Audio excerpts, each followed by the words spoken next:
What's up, Grilla Grills Nation? How's it going? We're finally getting around to it, guys. We promised you a Sazerac. I even promised it on a couple of our other shoots. We never got around to it, but Ben Mar, this one's for you, brother. Also, do me a favor, send me your contact information to Chef Drew at GrillaGrills.com. We're gonna get you the awesome prize. As always, guys, here at Grilla Grills, if we shoot a video with your idea, you get a prize, all right? So today we're gonna be doing the Sazerac cocktail, one of my personal favorites of all time, okay? It's comprised of rye whiskey, absinthe, Pernod bitters, a little bit of lemon, some sugar, and some ice. A little bit of a backstory before I jump in here, guys. This is credited as being America's first cocktail as we know it today, okay? There's some from the Revolutionary War period. It's like the fish kill punch and some things you use like Madeira wine and brandy and all that, but I'm not gonna bore you because I'm a huge nerd.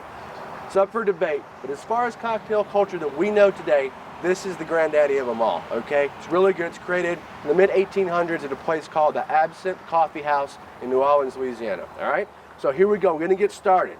First thing we're gonna do is take 2 glasses and we're gonna fill them with ice. All right, there we go. And the next thing we're gonna do, guys, and this drink is very, very simple, but follow these directions to the letter. It's so simple, it can be easy to kind of mess up, all right? Next thing we're gonna do is take our ice. We're gonna take a little bit of Pernod. It's not real absinthe, and you're not gonna see like any green fairies or anything, but it does have that awesome licorice flavor. I really wish I could, because I'd have been nipping on this all day already, but anyway. Best we can do, you can use Pernod, you can also use Ricard here in the US, and we're just gonna give a little bit. Guys, that's all we need, okay? This little of this goes a long way, and what we're doing right now is we're just conditioning our glass, okay? What that means is we're just infusing flavor to the glass. A little bit of our absinthe, water. All right, notice how that color changes, turns into a nice kind of green color. That's what we want, all right? All right, this is what we're gonna do. Wait, isn't that the drink? Aren't we done? No, we're not done. We're just getting started, Dominic. All good things takes time. Sometimes, Dominic, teach this man some patience. All right, guys. So we're just gonna let this hang out. There's things. It's gonna get some flavor in this glass. Number 1, number 2. It's gonna get it really, really cold. All right, it's that simple. Next thing we're gonna do is we're gonna build our drink. All right. First thing we need is a couple of bar spoons. I usually make them even bar spoons of granulated sugar. Guys, if you want to use 1-to-1 simple syrup here, we have the recipe posted to our site. You certainly can. Nothing wrong with that. Nothing wrong with that at all. All right. Use about the same. About a bar spoon of simple syrup or a bar spoon of regular granulated sugar. Either one is completely fine. Next thing we're going to do, guys, we're going to take our bitters. Very, very important. You need this type of bitters. Don't use that Angostura stuff that we use on everything else. It's delicious. It has its place. But this drink, if you're not going to make it with Peychaud's bitters, don't bother making it, all right? A really good friend of mine named Gary Regan, a legend in the cocktail world, taught me how to make this drink. This is his recipe. Can't mess it up. It's just too good, all right? So 7 dashes of Peychaud's bitters per drink. I'm doing 2 drinks from Dominic and I, so 14 dashes, all right? 1, 2, 3, 4, 5, 6, 7. That's mine. 1, 2, 3, 4, 5, 6, 7. That's Dominic's, all right? Next thing we're gonna do, gonna take a little bit of rye whiskey. Again, guys, a lot of times I'm super lenient. I'm like, use whatever you want. In this case, it needs to be rye, okay? This particular rye is wonderful, great value. You get a 1/5 of all Rittenhouse rye for 22 bucks, and it's, for my taste, it's world class. Doesn't hurt the wallet, okay? You can also use Sazerac rye, that's a great one. Michner's, whatever you want. Just rye whiskey is very, very important, all right? You usually go about 4 ounces here. I forgot my jigger out here, so we're just gonna freelance it like we always do here at the Grilla. Drinks always turn out Drinks, better. all right, there we go. And I'm just gonna keep going. There we go, that looks about right. I can smell the black licorice flavor from that absinthe from here, and I love it. It's incredible. So if you're using sugar and not simple syrup, I wanna go ahead and give this a couple of stirs before we get that ice in there, because this sugar is gonna dissolve a lot quicker. All right, if we have simple syrup, we're not worried about this. But with the sugar, just a little bit. All right, there we go. Nice and dissolved in there. Now we're just gonna fill her up with ice. Okay, there we go. Then we're gonna stir it.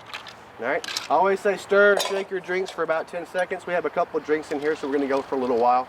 And I just kind of go by the feel of the glass. When this glass gets super, super cold to the touch, I know I've stirred it long enough. All right, so here we are. Incorporating that water, guys, as I always tell you, every 10 seconds you shake or stir a cocktail, you incorporate 1 ounce of water. And water is the one thing that all cocktails have. They're not good without it. All right, so we're just gonna keep going now. You can smell that from here, can't you? Oh, it's phenomenal. Right? All right, I'm feeling things getting nice and cold here. Another 10 seconds, just because I like getting ice everywhere too. All right, there we go. Perfect. All right, guys, done with that, done with that. All right, now this is where the drink gets its name from. This part is the most important part of making the Sazerac, all right? So what they used to do is take this concoction here, right? And they just throw it out and they go, Sazerac! And that's how it gets its name. I don't know what drunken fool came up with this, but this is truly how it got its name. So one more time, just Sazerac it right out of there. Why it's great to make a drink like this outside. We notice that our frosted glasses, you can smell it. It smells really, really good. It's nice and conditioned and infused all that flavor in there. Now this is all we're gonna do, guys. We're just gonna pour it off, no ice. All right, no ice. Nice and even. There we go. Perfect. And last but not least, a little bit of lemon zest. Guys, again, this drink is very, very specific. This has to be lemon, all right?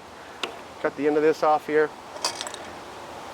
There we are. 1 and 2 for me and Dom. Then we're gonna get these essential oils in here just by taking it, give it a nice twist. You're gonna watch them hit this liquid, boom. Right around and inside. Again, nice. There we go, a little more. There we are. And then we go. Dominic, we gotta cheers it up. So, can you give people a little idea, like, what does a Sazerac taste like while we're doing this? Yeah, sure. Tastes delicious. That's the first thing it tastes like. I gotta taste it just to make sure I'm telling you guys the right answer to that.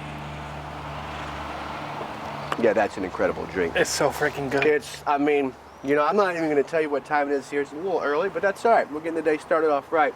This has a lot of citrus to it. That lemon is probably one of the most important components. You do get this licorice kind of flavor coming through from your Pernod and from these bitters. These bitters have a lot of kind of citrusy, yet not citrusy, pardon me, but kind of fennel notes to it, just like our Pernod does. And then this rye whiskey, rye by itself traditionally is kind of got that in-your-face kind of punch to it, right?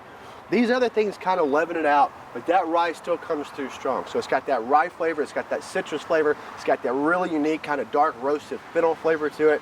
And then of course, it's just, I think it's delicious. It's one of my favorite drinks in the world. I don't always order it out because a lot of people can't get it right, but guys, I promise you, I just showed you the ultimate way, if you follow these directions to the letter, how to make a great Sazerac. If you need a frame of reference, no problem. I have this recipe posted under cocktails at grillagrills.com. This exact method, the exact proportions that I use and everything. So, Ben, thank you very much, brother. Again, Drew or Chef Drew at grillagrills.com. Hit me up. Give me your information. I'll send you a cool prize. And until next time, everybody, cheers on the smoke.